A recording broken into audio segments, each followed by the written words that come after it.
Welcome everybody. I just got the signal that we're good to go. Um, my name is Elmar Pauwels. I'm part of the product management team at Tricentis, and today I have the honor to introduce you to the new Tricentis Tosca test planning component. I'm going to talk about why we did what we did, what we actually did, and also a tiny bit about how we did it. Um, I saw some of you already out at our booth, so I think you already get an idea of what it is all about. But nevertheless, I want to use the chance to motivate what drove us actually to go into that direction. So let's get started. Do you remember what test planning was like, back in the old days, or maybe not even that long ago? Well, I do. Test processes were usually awfully complicated and convoluted, and although they were, thoroughly documented and each step had a different owner and everything, it was, yeah, let's be honest, it was a mess because it was almost impossible to maintain. They were almost never up to date, and the result was that test managers were drowning in paperwork most of the time, and with paperwork I mean Excel sheets. There were tons of Excels, one for the test plan, one for the test cases, one for the results. And they were available in multiple different versions and multiple different locations. And the most awful thing was that they were also interconnected in some magic way that, if at all, not even the test manager might remember what exactly he set up back then. And it was almost impossible to predict setting a result or entering a value at some point, how this would actually evolve in other points. And instead of focusing on testing, common questions on a tester's mind were, did I update the right Excel? Or did I send the report to the right bunch of people? Or what is the test status actually? It was maybe not, most of the time, not even that easy to say, what's the test status right now? So thank God that these times are over.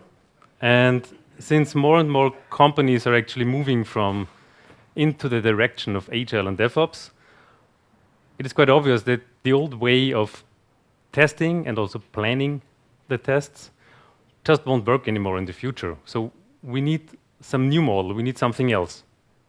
But the question is, what does this new model look like? So how is test planning looking like? And what, during this transformation towards Agile and DevOps, how is test planning transforming? And yeah, that's a good question. So a good question to ask. Actually, as an example, let us have a look at the 12 principles of Agile software development. You do not need to read all of it. I just want to highlight that there are some parts in it that are, or at least can be, related to testing. For example, early and continuous delivery. Quite obvious. If we want to release early and continuous, of course we also need to test early and continuous. Working software, well, I don't need to talk about that, I guess. Constant pace, maintain a constant pace indefinitely.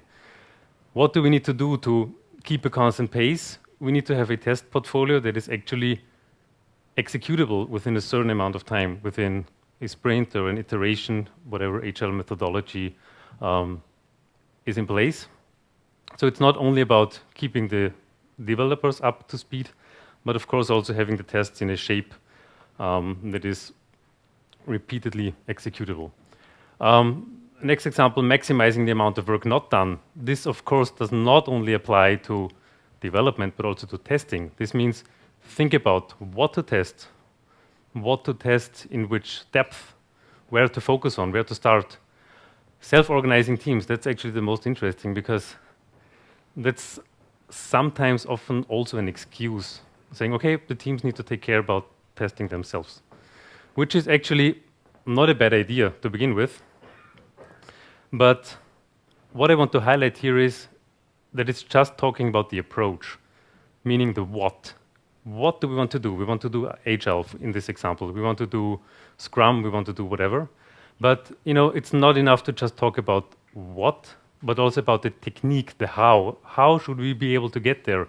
Let's say we want to do HL. Okay, that's nice, but we also need to consider the technique, how to get there. So if we want to do HL, waterfall, which test methodology do we use? How do we structure our tests? How do we keep them maintainable? How do we keep them executable within a certain amount of time? And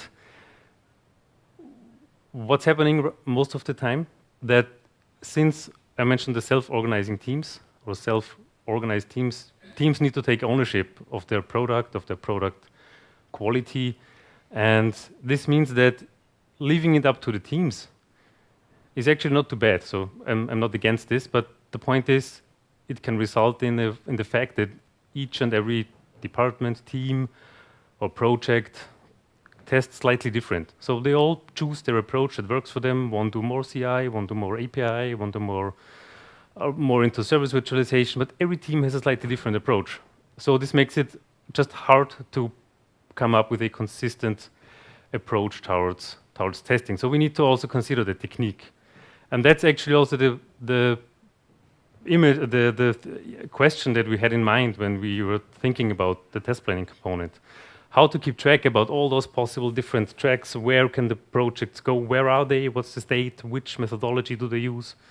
And so we wanted to come up with a simple, lightweight, but still powerful enough tool to assist you in keeping track and overlooking, the chaos, what's happening out there.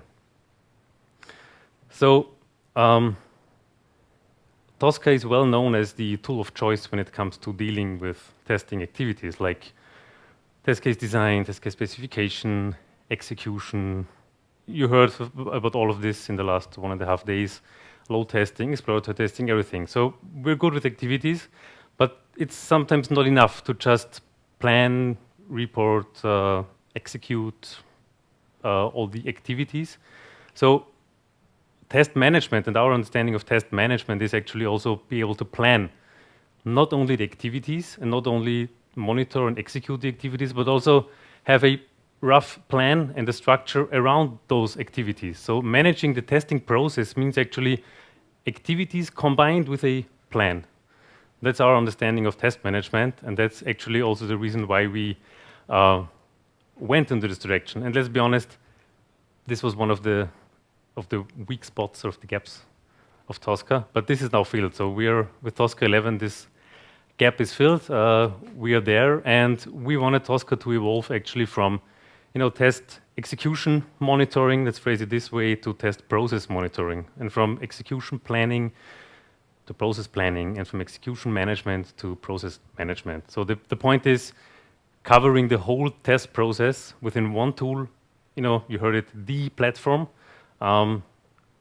Planning and executing and reporting over the whole testing process. Doesn't even need to be within Tosca.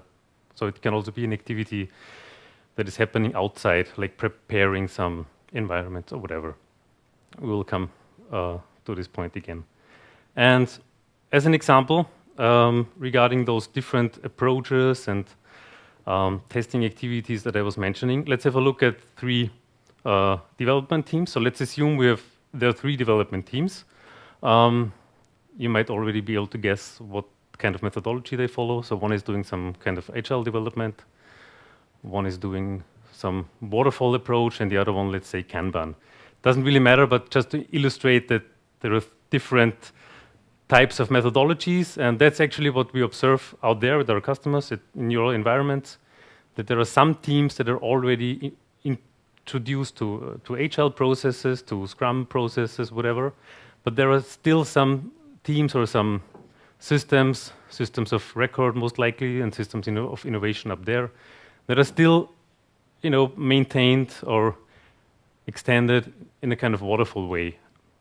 And to make it even more real, let's assume they are spread over the world. So they are sitting in different locations, different time zones, and so on. So this, just imagine to come up with a consistent test plan that covers all of the potential activities of those different approaches and those different teams that are not even co-located, so they're spread. I imagine this just a tough challenge. And why? Because, for example, let's look at the agile team, they're developers and team members. They're talking about sprints. They have all their iterations. They ask for feedback. They get feedback. They start, to shape the features, re-implement, and so on. It's an iterative approach. That's what I want to say. And they're mostly doing user story-based testing, which is quite obvious because they have a backlog full of user stories, and they are working on these user stories. So quite obvious that they are doing user story-based testing. On the other hand, if you're following a more waterfall approach, you will have phases like dev and test phases, different types of test phases. It's a non-iterative approach, so you can have an iteration, but it will be, a long one, actually. And it's mostly specification-based testing. So there's a document against which you test, and so this is already a different approach. And if you have some other team that is, for example, doing Kanban, they have their swim lanes. There can be iterations, but it's not necessary to have them. The same for the estimates. In Agile, they're usually estimates, so every user story gets some kind of fictive currency, which allows you to plan over a certain amount of sprints, which is not necessary in Kanban, for example, and also the commitment to a certain delivery package over a certain amount of time, because usually in Agile, for example, or even in Waterfall, you have a commitment to say, okay, over a certain time frame. In Waterfall, it's a bigger time frame, but in Agile, it's usually a sprint, like 1 or 2 weeks. You say, okay, the team commits to a certain package, and the product owner or whoever is the stakeholder can expect a certain product increment over a certain amount of time, which is not necessarily the case there. So it's already quite tough to cover this, and there are also mixtures. And if you imagine this on an enterprise scale, so here we only have 3 teams, but imagine if you have like 30 or 40 teams that are spread out, sitting somewhere, some co-located, some not, different mixtures and different approaches. So this is quite tough, and that's actually where Tricentis Tosca test planning comes in. So what we wanted to do is, sorry, I'm already 1 slide ahead, to cover the what, because I was talking about the why, the evolution of Tosca, the what, to actually be able to deal with those scenarios. We came up with a session-based test planning tool, so a session-based model. I will talk in a second about what a session-based actually mean. But we wanted this tool to be flexible enough, to cover both classical as well as more, let's call it modern or agile DevOps approaches, and even mixtures. So if you have, we heard the term water scrum fall already today, so there are certain mixtures and scrum ban and whatever. So we wanted to be flexible enough to cover as much of them. And also, as already mentioned, to cover the whole test planning process, or the whole test process within one tool. And the best thing for you actually is for free, meaning, well, it's actually not really for free, but if you already have a license, then it's for free. I just wanted to say that it's not requiring a certain different license, so no additional license is needed. It's part of the standard Commander package. So whenever you purchase a Tosca Commander license, then it's already in. So no additional money needed for that. So with 11, if you download and install it, it's there. Yeah, and now let's continue here. With this session, why did we choose the session-based concept? Because we wanted to provide you with a framework that is, as already mentioned, flexible enough to cover as many approaches as possible, but still set some boundaries on the planning approaches and on how to plan and which planning artifacts to use and so on. So if you have a project that evolves over a certain amount of time, we want to set the boundaries in which your teams can actually move around and choose whatever approach is needed. This should be yellow, green, and blue. Sorry, it's. Is it? Oh, okay. But anyway, you get the idea. So we want to set the boundaries to cover those approaches and mixtures, and the teams can actually revolve between those boundaries, within those boundaries. They can choose approaches, they can have mixtures and everything, and nevertheless, you're able to cover and get a result about what's the progress, where are you with your testing, what's the status of your test process on a broader scope than just the execution.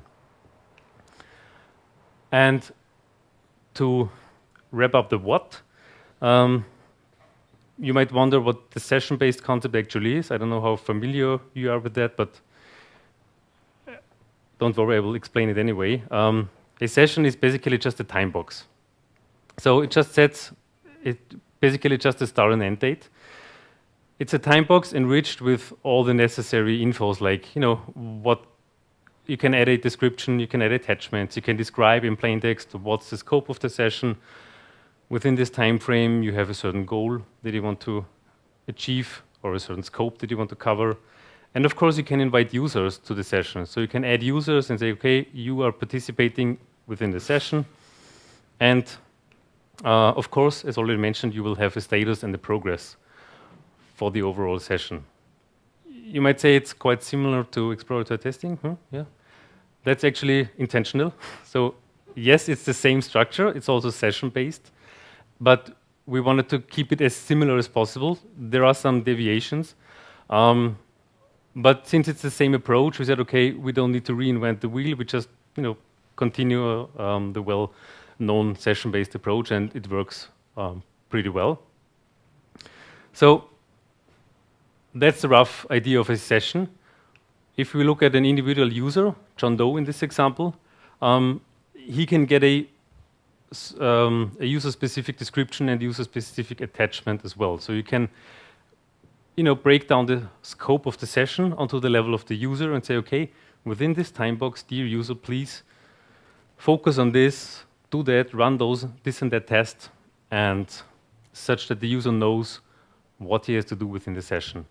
And the best thing that's also new, that wasn't there before, the user will get a notification. So whenever they log into a workspace or they do an update all, they will get a notification, but there is something for them to do. If they're added to a session, or if they have some other work assigned. And quite likely the most interesting thing that is actually also deviating from the path that we took in the exploratory testing, you can break it down even further. So from the session level to the user level, and even further down to individual tasks. So within the session, you can say, dear user, please, if you do not just want to describe what the session or what he should do, you can also break it down into tasks and say, okay, dear John Doe, please run the regression, build some tests for the new features, and then after you're done, send me a report, for example. And the users will also get a notification about their task assignment. So whenever a task is assigned to a user, he is informed, he gets a notification, and he immediately knows that there is something. And you can also assign the tasks to other users. In this way, you're able to cover workflows or test cases that are involving different departments or different people. So, for example, the first guy starts, he's doing his part of the test, for example, creates a customer or whatever, and he gets back the number. Then he can assign the task to the next guy and say, okay, please, I created the customer for you, please do something with that. The next one will again get a notification that he has a new task assigned, and so on and so forth. So you can break the scope of the session down to individual activities or tasks, and they can be, if needed, also assigned to other users. And tasks are basically, again, time boxes. So within the session time box, the task can also have, if needed, that's more like, maybe more needed for the more classical approaches. You can also have a time box for the task and say we have 2 days to execute this task, for example. And again, description and attachments to narrow it down at a certain amount of time that is actually doable. And the best thing actually is that on the tasks you can also assign Tosca artifacts. Why? Why does it make sense? In this way you are able to see how this activity, how this task within a session actually affects your test portfolio. Which Tosca artifacts, which test cases or requirements, can be any Tosca artifact, is actually affected by this activity. So you can you immediately know, okay, if I run the regression, I need to consider the new requirement set and the new test cases and so on. And to still be able to deal with the old school planning, you can also attach Excels, for example, or PDFs. But that's a common functionality within Tosca, so you can of course also attach any file. Yeah, there's a question. I was wondering if you can synchronize these files with these tasks with, for example, Jira or a Microsoft Data Server. But these looks like the tasks that if you work in an agile environment, that these would be just post-its on a certain user story. So it would be nice that yes. Scrum boards automatically updated these are marked. Yeah, that's a very interesting question. Thank you for that. Yes, not yet.